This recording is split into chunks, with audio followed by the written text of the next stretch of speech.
নিজে হাতে যদি দার্জিলিং টি তৈরি করে চা বানিয়ে খেতে পারো তাহলে কেমন হয়। তো হ্যালো এভরিওয়ান, রূপালী রান্নাঘরে সবাইকে স্বাগত জানিয়ে শুরু করছি আজকের রেসিপি হ্যান্ডমেড টি বা দার্জিলিং টি। তো চলো আজকের এই দার্জিলিং টি কীভাবে তৈরি করলাম, তৈরি করে চা বানালাম, সবটাই তোমাদের সাথে শেয়ার করছি, তোমরা সবাই সাথে থেকো। তো ফ্রেন্ডস, আজকে চলে এলাম একদম আলাদা রকমের নতুন একটা রেসিপির ভিডিও কিংবা ব্লগ বলতে পারো নিয়ে তোমাদের সাথে শেয়ার করতে। এই হ্যান্ডমেড টি বা দার্জিলিং টি তৈরি করার জন্য প্রথমে আমি চলে এলাম দেখো চা বাগানে। এটা আমাদের নিজস্ব বাগান, আর এটা সিজনের লাস্ট রাউন্ড চলে এসেছে। দেখো একদম পাতা তৈরি হয়ে গেছে। আজকে আমি চা পাতা তুলে চা বানিয়ে তোমাদের দেখাবো। দেখো ঠিক চা পাতার এই অংশটা আমি তুলে নিচ্ছি, একদম আগার এই অংশটা। তোমরা কিন্তু এরকমভাবে চা পাতা তুলে হ্যান্ডমেড টি তৈরি করে বিজনেস করতে পারো।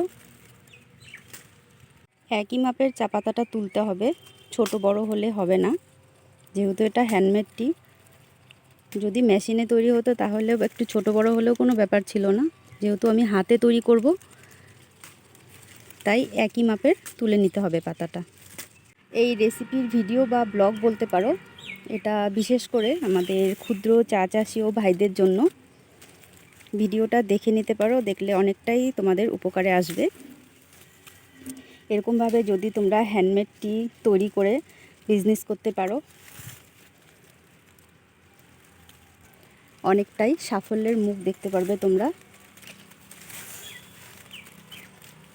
তোমাদের জন্যই আজকের আমার এই ভিডিও বা ব্লগ বলতে পারো। যে দেখো আমি এতটুকু পরিমাণ চা পাতা তুলে নিলাম।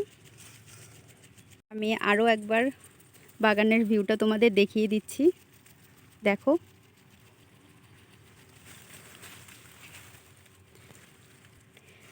এবার চা পাতা নিয়ে বাড়ি চলে যাচ্ছি। বাড়ি গিয়ে এবার রেসিপি তৈরি করব, তোমরা সবাই সাথে থেকো।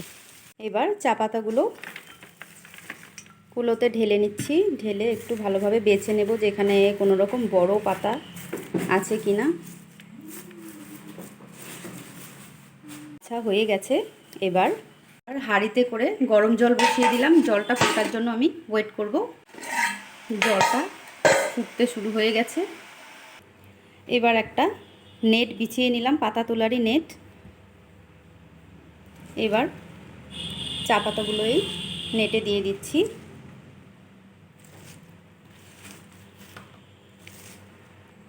এখানে 250 গ্রাম চা পাতাই হবে। এবার চা পাতাগুলো আমি নেটের ভিতর এরকমভাবে ভরে নিলাম, ভরে নেটটা এরকমভাবে ধরেছি। এবার ওই ফুটন্ত জলে 2 থেকে 3 মিনিট চা পাতাকে আমি বয়েল করে নেব।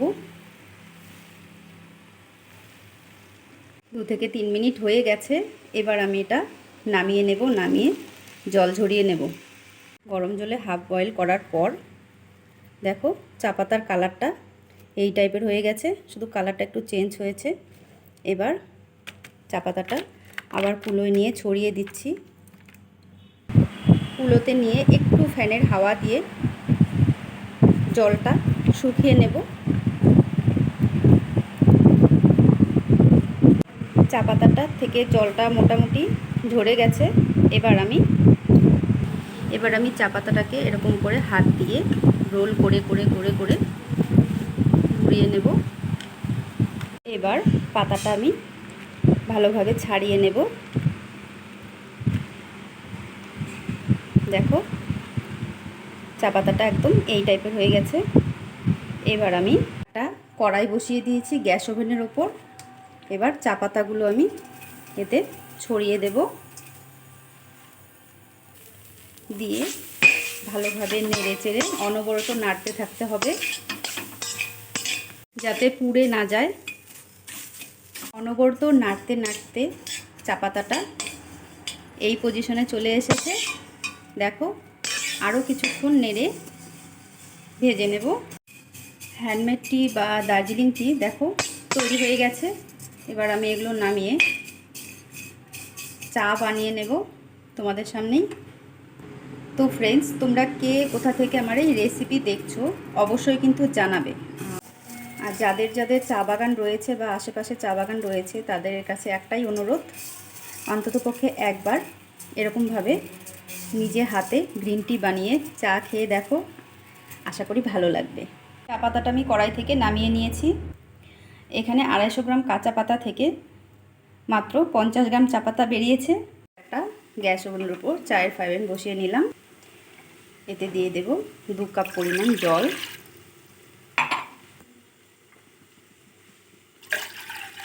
আর যতক্ষণ পর্যন্ত জলটা না ফুটছে আমি ওয়েট করব। জলটা ফুটে গেছে, এবার আমি এখান থেকে গ্রিন টি জলে দিয়ে দিচ্ছি, দিয়ে গ্যাস ওভেন অফ করে দিচ্ছি। অফ করে কিছুক্ষণের জন্য ঢাকা দিয়ে রাখবো। এবার ঢাকা খুলে দেখে নিচ্ছি গ্রিন টি তৈরি হয়ে গেছে। আমি এবার সার্ভ করে নেব। ছেঁকে নিচ্ছি।